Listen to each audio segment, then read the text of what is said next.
మన చిన్నప్పుడు పల్లెటూరులో దొరికిన పాలు ఇప్పుడు సిటీలో దొరకటం లేదు. మా ఇంట్లో దీని గురించి మాట్లాడుకుంటున్నప్పుడు కంట్రీ డిలైట్ గురించి తెలిసి ఉన్నత ప్రమాణాలు ఉన్న ల్యాబ్స్ లో టెస్ట్ చేయించి రోజు రిపోర్ట్స్ ని యాప్ లో అప్డేట్ చేస్తారు. వాళ్ళ విధానాలు చూసి సంతృప్తి చెంది ఇలా రికమెండ్ చేస్తున్నాను. ఇప్పుడే కంట్రీ డిలైట్ యాప్ ని డౌన్లోడ్ చేసుకోండి. Download the country delight app now. KCR విషయానికి వస్తే కొత్త ఏడాదిలో కేసీఆర్ జనాల ముందుకు రాబోతూ ఉన్నారు అంటూ కేటీఆర్ కూడా రీసెంట్గా ఒక కామెంట్ చేశారు సార్ 1 month బిఫోర్. పార్టీ శ్రేణులు కూడా చూస్తూ ఉన్నాయి కేసీఆర్ ఎప్పుడు వస్తారా అని చెప్పి. పొలిటికల్గా యాక్టివ్గా ఉండొచ్చు, ఫామ్ హౌస్ నుంచి ఆయన నేతలకు దిశానిర్దేశం చేస్తూ ఉండవచ్చు. కానీ రేవంత్ రెడ్డి క్వశ్చన్ చేస్తూ ఉన్నారు సార్, సీఎం రేవంత్ రెడ్డి ప్రతిపక్ష నేతకు ప్రజలు అక్కర్లేదా, ఏడాదిలో ఎన్నడైనా అసెంబ్లీకి వచ్చారా అని చెప్పేసి. మరి ఎందుకు కేసీఆర్ బయటకు రావడం లేదు? అది ఆయన ఇష్టం అనుకోండి, బట్ ఎందుకు రావడం లేదు? ఆయన 10 ఏళ్ల పాటు ముఖ్యమంత్రిగా ఉన్నారు అండ్ కేసీఆర్ బీఆర్ఎస్ పార్టీ అధినేతగా ఉన్నారు. ఆయన ఎందుకు రావడం లేదు అనే దాని మీద మీ విశ్లేషణ. ఫస్ట్ ఆయన ఇష్టం కాదు అది. ఆయన ఇష్టం ఏది? ఇప్పుడు ఆయన పబ్లిక్ లైఫ్ లేకపోతే ఆయన ఇష్టం. ఈజ్ ఎ ప్రైవేట్ ఇండివిజువల్, ఆయన ఇష్టం. కానీ ఆయన ఒక బీఆర్ఎస్ పార్టీకి నాయకుడు, ఆయన ఒక ఎమ్మెల్యే, ఆయన శాసనసభలో ప్రతిపక్ష నేత. నేను రానంటే ఎట్లా? నువ్వు ప్రైవేట్ ఇండివిజువల్గా ఉన్నావు అనుకోండి, ఇట్స్ యువర్ చాయిస్. నువ్వు రావచ్చు, రాకపోవచ్చు. కానీ నువ్వు ప్రైవేట్ ఇండివిజువల్గా లేనప్పుడు, పబ్లిక్ ఫిగర్ పొజిషన్లో ఉన్నప్పుడు అనివార్యంగా పబ్లిక్లో ఉండాలి. అసెంబ్లీకి రావాలి, పబ్లిక్లో కూడా ఉండాలి. Because you're in public position కదా. నా ఇష్టం అనడానికి స్కోపే లేదు. అసెంబ్లీలో అది ప్రైవేట్ ఇండివిజువల్ నా ఇష్టం అనొచ్చు.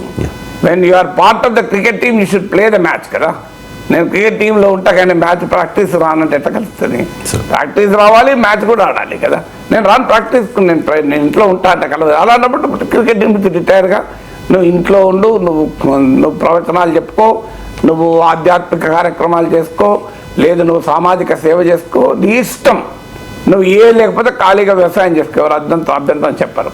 కానీ when you are in public life you should, when you hold a public position you are no liberty. నీకు స్వేచ్ఛ లేదు, నేను దాంట్లో ఉండా అనడానికి. అందువల్ల ఖచ్చితంగా కేసీఆర్ పబ్లిక్లోకి రావాలి అనే డిమాండ్కు ప్రాతిపదిక ఉంది. చదువుతోనే సమాజంలో మార్పు సాధ్యమని నమ్మిన వ్యక్తి, మారుమూల గ్రామంలో పుట్టి వేలాది మందిని మేధావులుగా తీర్చిదిద్దిన విద్యావేత్త, మనలో ఒక్కడు మల్క కొమురయ్యకు టీచర్స్ ఎమ్మెల్సీ ఎన్నికల్లో మొదటి ప్రాధాన్యతగా ఓటేద్దాం, గెలిపిద్దాం. మరి ఎందుకు రావడం లేదు కేసీఆర్ అంటే కారణాలు. ఒకటి, ఇప్పుడు వచ్చి ముఖ్యమంత్రి రేవంత్ రెడ్డి, మాజీ ముఖ్యమంత్రి కేసీఆర్. ఇది బహుశా కేసీఆర్ జీర్ణించుకోలేడు, సహించలేడు, భరించలేడు. కానీ అర్థం కావాల్సింది, ప్రజలు ప్రజాస్వామిక స్ఫూర్తి ఇచ్చినప్పుడు ఎవరిని ముఖ్యమంత్రి చేశారు, ఎవరిని మాజీ ముఖ్యమంత్రి ప్రజలే చేసింది. నీకు రేవంత్ రెడ్డి పట్ల ఉన్న వ్యక్తిగతమైన రాగద్వేషాల ఆధారంగా డెమోక్రటిక్ స్టాండ్ తీసుకోకూడదు. డెమోక్రసీలో యూ షుడ్ రెస్పెక్ట్. నీకు నచ్చినా నచ్చకపోయినా ఇది చీఫ్ మినిస్టర్ కదా. So the people of India, people of Telangana elected in కదా. సో నువ్వు నాకు చాలా చరిత్ర ఉంది, నేను చాలా సామర్థ్యం ఉన్నామని కావచ్చేమో, బట్ అల్టిమేట్గా ప్రజలు మిమ్మల్ని ఓడించారు, వాళ్ళని గెలిపించారు కదా. నేను గుర్తించాను అంటే ఎట్లా? సో అందువల్ల ఖచ్చితంగా రేవంత్ రెడ్డితో సమానంగా రేవంత్ రెడ్డి ముఖ్యమంత్రి, ప్రతిపక్ష నేత కేసీఆర్, రేవంత్ రెడ్డి ముఖ్యమంత్రి, మాజీ ముఖ్యమంత్రి కేసీఆర్. ఈ కంపారిజను, ఈ పోలికను, ఈ ఉపమానాన్ని కేసీఆర్ సహించలేడు, భరించలేడు. ఈ యాటిట్యూడే కేసీఆర్ను ఓడించింది. కేసీఆర్ డిఫీట్ అనేది పర్ఫార్మెన్స్ వల్ల కాదు. KCR defeat is more to do with attitude, not performance. నిజంగా చెప్పాలంటే ఆ మేరకు కేసీఆర్ లాగా కూడా పాలన చేయని, పని చేయని వాళ్ళు చాలామంది గెలుస్తున్నారు.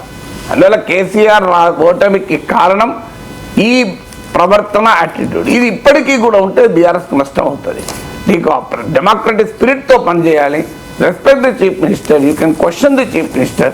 నా స్థాయి ఎక్కువ, నేను ఆ ముఖ్యమంత్రిని ఎట్లా మాట్లాడతా, నా కొడుకు మాట్లాడతారంటే నడవది. అది ప్రజాస్వామ్యం అనిపించుకోదు. ఇది మొదటి కారణం. రెండో కారణం ఏంటి అంటే బహుశా కేటీఆర్ని ఎలివేట్ చేస్తానికి ఇది ఒక అవకాశం. ఇప్పుడు దానికి ఇవాళ కూడా రైతు దీక్షలు ఉన్నాయి. కేసీఆర్ వెళ్ళాలి, ఎవరు వెళ్తున్నారు? కేటీఆర్ వెళ్తున్నాడు. సో ఒక తత్వవేత్త అంటారు, turn the disadvantage into advantage అని. అంటే డిసడ్వాంటేజ్గా ఏంటి, తాను లేకపోవడం ఒక డిసడ్వాంటేజ్, రాకపోవడం ఒక డిసడ్వాంటేజ్. దాన్ని అడ్వాంటేజ్గా మార్చుకొని కేటీఆర్ని ఎలివేట్ చేయడం. ఇప్పుడు కేసీఆర్ ఫీల్డ్లో ఉన్నంత కాలం పార్టీ కార్యకర్తలు కానీ, నాయకులు కానీ, మీడియా కానీ, రాజకీయ ప్రత్యర్థులు కానీ ఎవ్వరూ కేటీఆర్ వైపోరు. అంత ఆటోమేటిక్గా కేసీఆర్ మీద వస్తారు. ఒక్కసారి కేసీఆర్ కనిపించలేదు అనుకోండి, అనివార్యంగా కేటీఆర్ చుట్టే జరుగుతుంది కదా. ఇప్పుడు జనం కూడా కేటీఆర్, కాంగ్రెస్ వాళ్ళు కేటీఆర్నే ప్రశ్నిస్తున్నారు కదా. అందువల్ల మీడియా కూడా కేటీఆర్ దగ్గరికే వస్తుంది కదా, మీటింగ్లో కూడా కేటీఆర్ వెళ్తున్నాడు కదా. అందువల్ల ఇది రెండవ కారణం, బహుశా కేటీఆర్ని ఎలివేట్ చేసడానికి ఇది ఒక అవకాశంగా కేసీఆర్ తీసుకుంటున్నాడు. సో ఆటోమేటిక్గా కేటీఆర్ను ఇన్స్టాల్ చేయడంలో, ఆవిష్కరించడంలో ఇదొక అవకాశంగా కేసీఆర్ భావిస్తున్నట్టుగా కనబడుతుంది.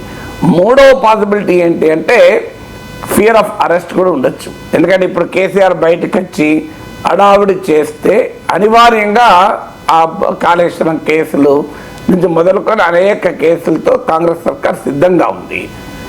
మీరు చంద్రబాబు నాయుడును లోపలేసినట్లు కేసీఆర్ను కూడా రేవంత్ రెడ్డి ప్రభుత్వం అరెస్ట్ చేయవచ్చు. అరెస్ట్ చేసినప్పుడు కేసీఆర్ అరెస్ట్ చేస్తే సహజంగానే దాని పట్ల ఎలా చంద్రబాబు నాయుడు ఎలా రెస్పాండ్ అయ్యాడో మనం చూసాం కదా. సో అందువల్ల ఇది సరైన సమయం కాదు. ఒక 3 ఏళ్ల తర్వాత 4 ఏళ్ల తర్వాత ఎలక్షన్స్ దగ్గర పడ్డాయి. రేవంత్ రెడ్డి ప్రభుత్వం పట్ల, కాంగ్రెస్ ప్రభుత్వం పట్ల తీవ్ర వ్యతిరేకత ఉన్న సమయంలో కేసీఆర్ని అరెస్ట్ చేస్తే పొలిటికల్గా లాభం జరుగుతుంది. ఇప్పుడు అరెస్ట్ చేస్తే పొలిటికల్గా కూడా లాభం జరగదు బీఆర్ఎస్కు. అందువల్ల ఆ ఫియర్ ఆఫ్ అరెస్ట్ కూడా ఒక కారణం కావచ్చు. మూడవది. నాలుగవది మామూలు డబ్బు ఖర్చు కాదు.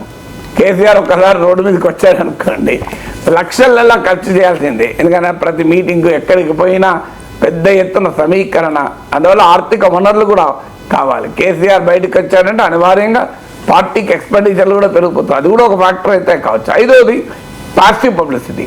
ఇప్పుడు కేసీఆర్ రాకుండా ఉండడం వల్ల ఎక్కువ పబ్లిసిటీ వస్తాను కేసీఆర్కు. ఎందుకు రావడం లేదు ఏంటి అనేది. కేసీఆర్ వచ్చాడు, ఓ దాని మీద మాట్లాడాడు, దాన్ని మళ్ళీ ఇంకో రుతుకారేస్తారు. సో ఎప్పుడు కూడా దూరపు కొండలు నులుపు అంటారు కదా. సో మిస్టిక్ క్యారెక్టర్ వస్తుంది. సో మీకు మీరు మనం కళ్ళ ముందు కనబడడం అనుకోండి, లైట్ తీసుకుంటారు. అందుకే మీరు చాలామంది ఫిలిం సెలబ్రిటీ కనబడరు పబ్లిక్ లైఫ్లో. చూడండి, మీకు దేవాలయాలు కూడా గుట్టలలో, అడవులలో, కొండల పైన ఎక్కువగా ఉంటాయి. ఎందుకుంటాయంటే ఆ రకమైన మెజెస్టిక్ ఫీలింగ్ కలగడం అనేది. సో అందువల్ల రోజు నీ కళ్ళ ముందు కేసీఆర్ కనబడడం అనుకోండి, ఏం కేసీఆర్ ఏం మాట్లాడుతున్నావు, ఏం సంగతి గట్ల మాట్లాడుతావా అని ఇంకోరట్టు ఉంటాడు. అలా కాకుండా కేసీఆరే కనబడలేదు అనుకోండి. సో కేసీఆర్ అనేది ఒక పాసివ్ పబ్లిసిటీలో కూడా యాక్టివ్ పబ్లిసిటీ ఉంటుంది, పాసివ్. అది ఐదో కారణం అయ్యి ఉండవచ్చు. This are all speculation, nobody knows. PRS వాళ్ళు చెప్పాలి. బట్ ఏదైనా కారణాలు ఏదైనా కేసీఆర్ ప్రజా జీవితంలో ఉండాలి. జనజీవన శ్రమంతి ఇప్పుడు నక్సలైట్ల విషయంలో వాడతారు చూడండి. ఆయన రాజకీయాల్లో యాక్టివ్గా ఉన్నమా నిజం, పార్టీని గైడ్ చేస్తున్నమా నిజం. కానీ పబ్లిక్ ఇష్యూస్లో కూడా పార్టీ తరఫున ఇది లీడర్ ఆఫ్ ద పార్టీ, ఇది లీడర్ ఆఫ్ ద అపోజిషన్. అందువల్ల తప్పనిసరిగా పాత్ర పోషించాడు కదా.